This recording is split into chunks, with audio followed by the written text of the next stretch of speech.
Many people don't give a second look to the coins in their hand except to ensure that they weren't shortchanged. But what if I told you there was a rare penny worth $1 million, or a $20 bill worth $500 to collectors?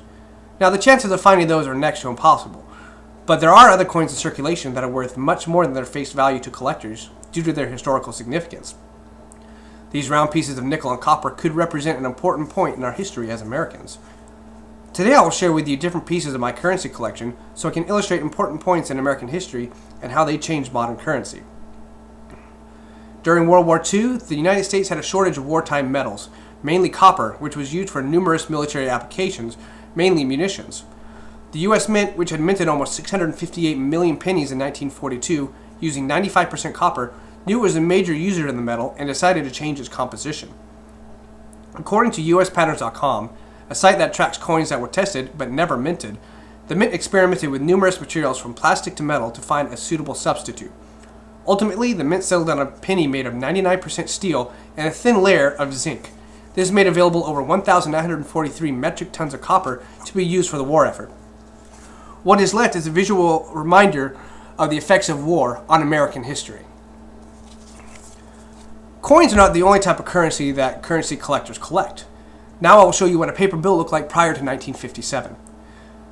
In 1955, the 84th Congress passed Public Law 84-139, stating all currency, paper and coin, would bear the national motto, "In God We Trust."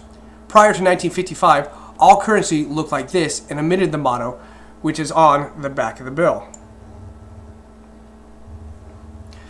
Professor Frank Lambert of Purdue University stated in a PBS series titled God in America that the new national motto was in response to the Cold War, and, I quote, "It was under this environment, with this Cold War, that Congress decided that 'In God We Trust' should be the new motto, claiming this notion that we're a chosen people, and that we were conceived under God, and that we flourish under God, and we turn our backs on God at our own peril," end quote.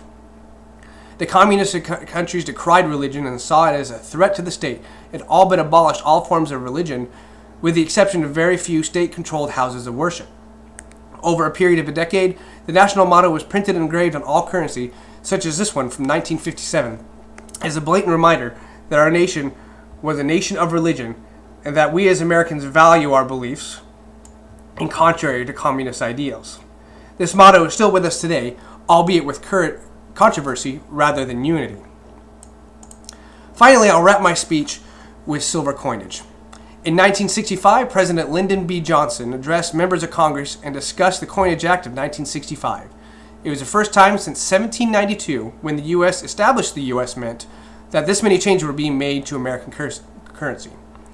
President Johnson stated that silver prices and silver availability were the purpose for this change.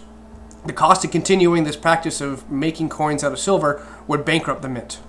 No longer would dimes, quarters, and half dollars would be made of 90% silver. Instead, they would move to a nickel exterior with a copper core, just like this one. Over a period of 25 years, which was the average life of a coin, silver would be faded out of circulation completely. There are many other coins that mark historic events and have their own place in history, and I could talk longer about the state quarter program or the Susan B. Anthony coin dollar, but I just wanted to give you a sample of the history behind a few specific pieces of currency. Despite how long ago some of these coins and bills were put into circulation, it's still possible, albeit rare, to find steel pennies, bills without "In God We Trust" on the back, and silver coins in circulation. Hopefully I piqued your interest, and the next time you get a handful of change, you will see more than just round pieces of metal, and think more about the history that these coins may represent.